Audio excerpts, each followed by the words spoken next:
Today we're talking all about the One Big Beautiful Bill Act, what's happening in 2026 and beyond. We'll be covering some of the provisions that could save retirees money, permanent tax law changes, plus how it all fits into your retirement plan. Hi, I'm Molly Nelson here with Lauren Merkel and Clint Hunt-Rods. And guys, this creates opportunity, Lauren, but there is some complexity with the bill as well. Those are kind of married together. Wherever there's complexity, at least in the retirement planning world, there is also opportunity. The problem is where is the opportunity amongst all of the complexity? I mean, this bill was passed July 4th of 2025, and leading up to this bill, there was all kinds of conversation about what was going to be in the bill. Well, things like no tax on Social Security, no tax on tips, no tax on overtime, right? A lot of no tax. But when the bill was passed, what was actually in the bill? For some people, they won't have tax on maybe some or all of their tips or overtime, but for others, it may not be applicable. So the important part is what is meaningful to you? How do you apply it to your plan and take advantage of the complexity? And that's what we want to try to help people do today, is take advantage of the complexity and understand some of the nuances of the One Big Beautiful Bill Act. And the one a lot of people are talking about, Clint, is the $6,000 deduction for those age 65. Yeah, so Lauren had mentioned that there was a lot of discussion about reducing how much of Social Security benefit was taxed for individuals that are electing that benefit. That has not changed. So Social Security will be taxed the same way that it has been. However, that new $6,000 senior bonus is addition to the standard deduction that somebody would be already receiving for those 65 and older, and it is $6,000 per person. So if you are single, that's an additional $6,000 that you'll have for on top of your standard deduction that you are already receiving. Married filing jointly, both individuals are 65. That is $12,000 additional dollars that you will have on top of your standard deduction. It is likely to lower how much of your Social Security would be taxable, but it is not directly linked to the Social Security benefit, as was discussed before the bill was actually passed. And as you can imagine, there are some caveats to that. There are some income limitations to determine whether or not you get that bonus deduction. And it is ironic that somebody taking their Social Security at a certain income threshold could actually cause them to pay more tax on their Social Security than what they would have otherwise if they didn't elect their Social Security. So there's a lot of things that you have to consider as you're working through these plans. And that's why if you haven't started your retirement planning yet, no matter how old you are, what phase of your life you're in, now is a great time to start, because every year that goes by and you do not have an intentional, customized tax and retirement plan, it could be wasted opportunity. And it really, that's a big bonus for those that are 65 and older. But the changes to the One Big Beautiful Bill Act are going to impact everyone, because that has extended out the Tax Cuts and Jobs Act tax brackets where we've historically seen them over the last several years. So that is a permanent extension, at least until new legislation is passed. And that's something that impacts everyone. Had this not been passed, then the tax rates would have reverted back to what they were prior to the Tax Cuts and Jobs Act. And so in that case, a lot of individuals would have paid more in tax. The 12% bracket was going to go up to 15, 22 would have gone to 25, the 24% bracket would have gone to 28.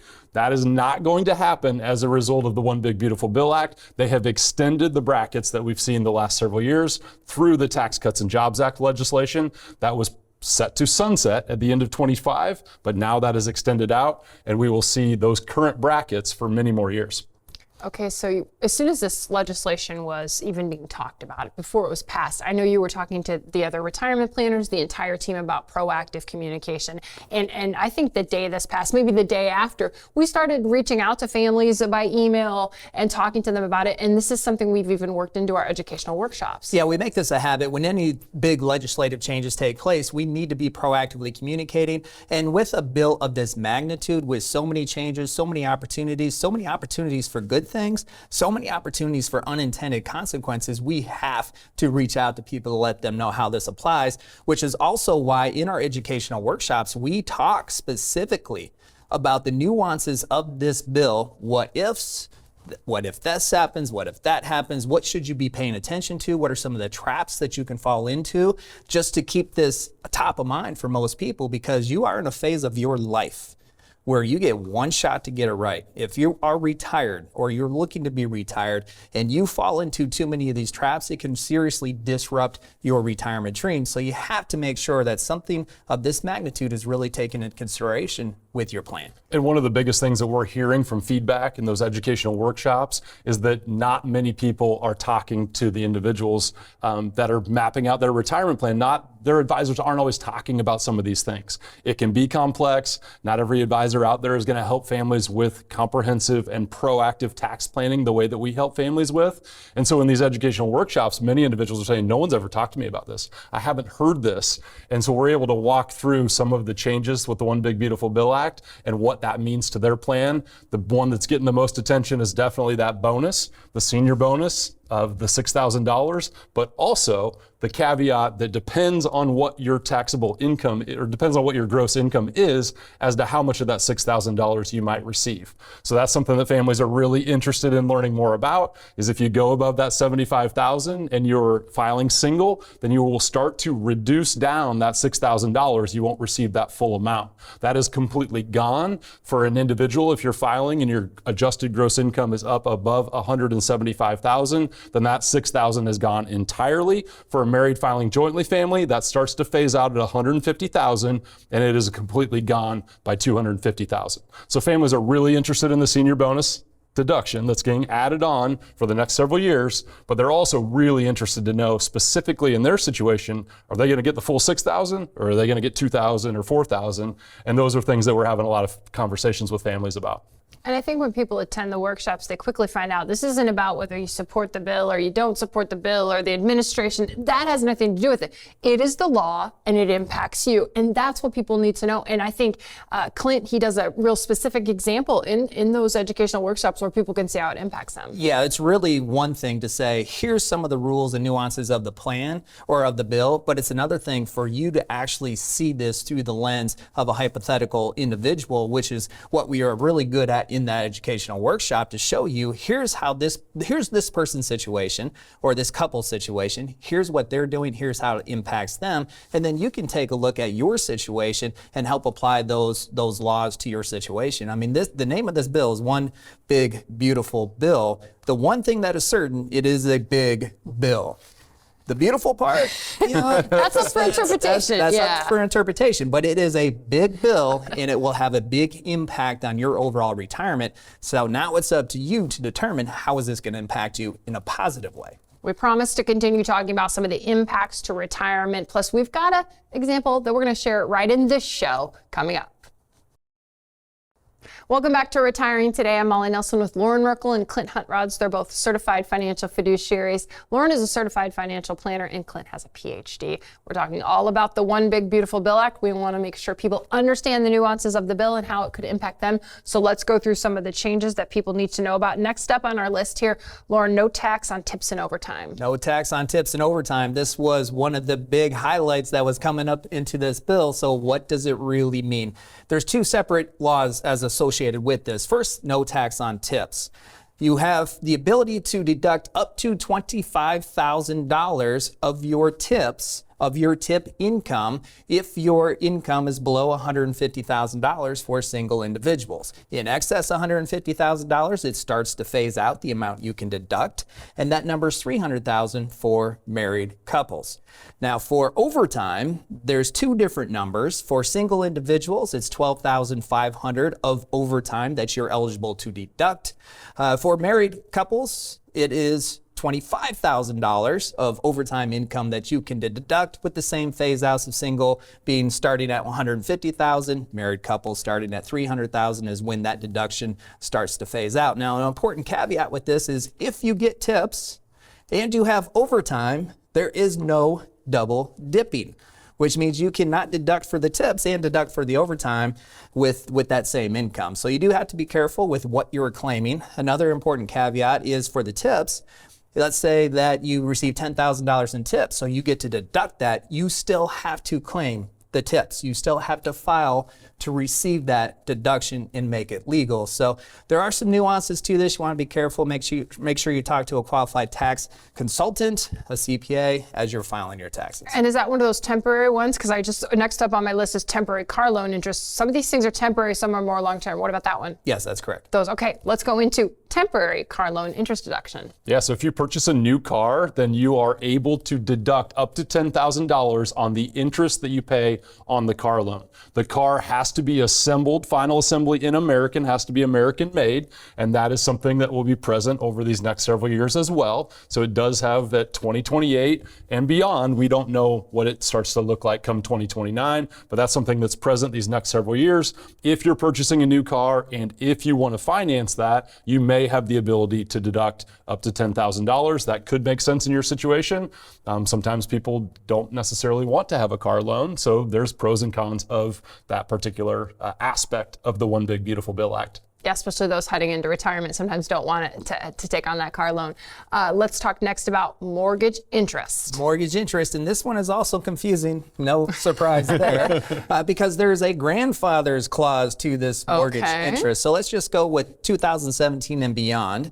You have the ability to have $750,000 of your mortgage, the interest that is associated with that mortgage, you're eligible for a deduction if you qualify. Prior to 2017, going back to 1987, so between 1987 and 2017, that mortgage interest deduction goes up to $1 million. Yeah, Lauren, so many people are often wondering, should I keep my mortgage? Should I not? Do I use that on my taxes? And if you're using the standard deduction, and now those that are 65 or older who have the ability to deduct a lot more with those senior bonuses, it may not make as much sense. You may not actually be using your mortgage as a deduction each year. And that's something that's important to note. So if you are going to itemize and include the mortgage, that's one way of doing things. If you're just using the standard deduction, it may not make as much sense to keep a mortgage because you think that it's going to benefit you from a tax perspective. That's often a conversation we have with families to help them understand on that personal finance side, what do I do with my mortgage? Do I pay cash? Do I have a mortgage? And we want to think about how that relates to your tax plan. And one of the aspects of this bill that could influence whether you use the itemization or the standard deduction is the SALT tax change. It used to be you could deduct up to $10,000 of state and local taxes, and that's going to be state income taxes and local taxes like property taxes. So whether or not you can deduct that $10,000 was increased to $40,000. So if you're using up to $40,000 of your state income and property taxes, then that could influence severely or heavily whether or not you use the standard deduction or itemize. And it's just so important to have the information as you make all these different decisions. We know retirement can be challenging. There's so many transition points, so many decisions that you have to make. As we help families in building out their Retire Secure roadmap, they know what that strategy looks like moving forward on all of these different areas, and we're working to help them maximize everything. And the tax planning becomes a really important part, and also all these legislative changes, how does that impact things from a tax standpoint? Each and every year there are opportunities, there are also changes. And as I'm listening to you guys, there's a lot to digest, right? So you're talking about some things that happen in 25, some in 26, some end in 28, some end in 29. So we're looking forward, and we promised you an example of how this could impact a hypothetical couple. And the example you're about to show us, Clint, is looking forward on how this could impact them. Yeah, there's a family that we just started to work with, and we started to build out their plan. And what we don't want to do is just look this year or just look next year, but we want to map out the next 10, 20, 30 years. Sometimes we start looking, into those later years in life, and families say, no, stop scrolling. I'm not worried about age 100, but we want to map out what does your plan look like for a long duration. And so one of the things that we're thinking about right now is what is the impact of once the One Big Beautiful Bill Act changes start to go away, as many of them are scheduled to do starting in 2028. The example that we look at for this particular couple, the biggest impact that they're going to see is they're going to lose the senior bonus provided that no new legislation gets passed beginning in 2029. So looking at their 2028 gross income, they're about $138,000. They have $46,700 in deductions, and part of that is married filing jointly. Part of that is that 65 plus standard deduction that they have and has been present even before the One Big Beautiful Bill Act. But then you also see that $12,000 that this family is receiving, $6,000 per person. Each one of them is above 65. And so that gives them that grand total of $46,000 of deductions. That places their taxable income right around $92,000. When we apply that to where they fall from a bracket standpoint, it puts them near the top edge of the 12% bracket. They have a federal tax bill anticipated. So some of these deductions, we're thinking out a few years. We're using the best information available to predict that. But they're probably going to be paying a federal tax bill somewhere in the neighborhood of $10,500. And so we start to look at 2028, the last year that they have that senior bonus deduction. And then now we move to 2029. So provided that there's no new legislation beginning in 2029, their gross income is staying about the same. And in their case, they've got Social Security. They both have really nice pensions. So they have a pretty static income that they really aren't going to be changing too much to, other than if they wanted to think about conversions or something along those lines. So when we take that same, really similar gross income as what they had in 2028, but we take away the extra $12,000 of deduction, now we find that they have somewhere in the neighborhood of $34,700 for standard deductions they're able to apply and lower their gross income. That puts their taxable income around $104,000. That now places them up into the 22% tax bracket. They are going to pay somewhere in the neighborhood of around $2,200 more in 2029 than what they had paid in 2028 based on the legislative way that this is constructed now. You can see they're going to have an increase in their tax bill starting in 2029. One of the biggest questions that people have for us, not only now as a result of the bill, but even prior to the bill, is what can I do right now to help myself down the road? And in order to answer that question effectively and accurately, we have to look forward. We have to look at what legislation is right now. What are the implications of that legislation to you next year, the year after, 5 years, 10 years down the road? In order to effectively answer that question, what are the strategies you should be implementing now to put yourself in a better position down the road? Just a few weeks ago, I met with an individual we've been working with for a long time. He turned 73 this year, and he had to start taking required minimum distributions. But because of the planning we put in place, it's a non-event. Based on his income plan and his tax plan that we've implemented over the last number of years, it's a non-event. He's going to satisfy the required minimum distributions and has way more income than what he ever wanted.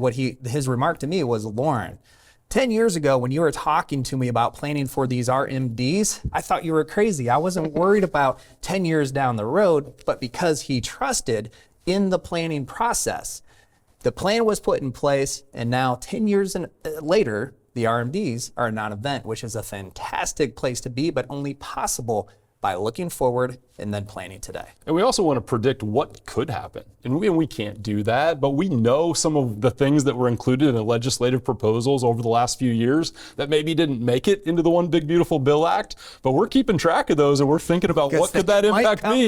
Because the next time new legislation is passed, that very well could be part of it. So those are always things that we're keeping an eye towards, including the potential for tax rates to go up.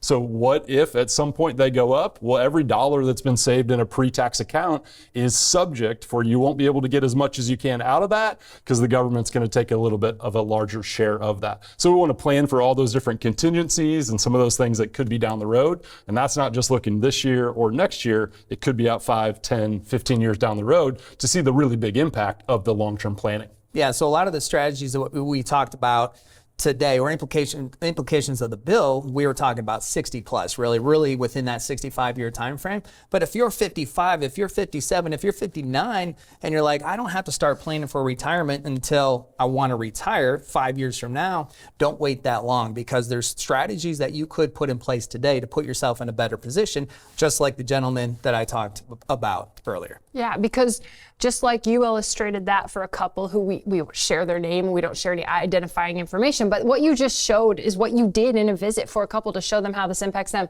What you showed that guy 15 years ago that we're working with, you did in a visit and said, it's coming and here's what it probably will look like. That's the kind of stuff that I think is different for people. They probably haven't seen that kind of illustration and that kind of forward thinking, especially on taxes. Yeah, especially as we're getting to know a family for the first time. When we start to put together the framework of their plan and then continue to tweak and refine it over time, they are just blown away. And now it starts to take shape. They can envision what retirement looks like. They can see their income plan. They can see their tax plan. We can talk about what happens to investments over time and how much risk they're taking. And many families say, I've never seen this before.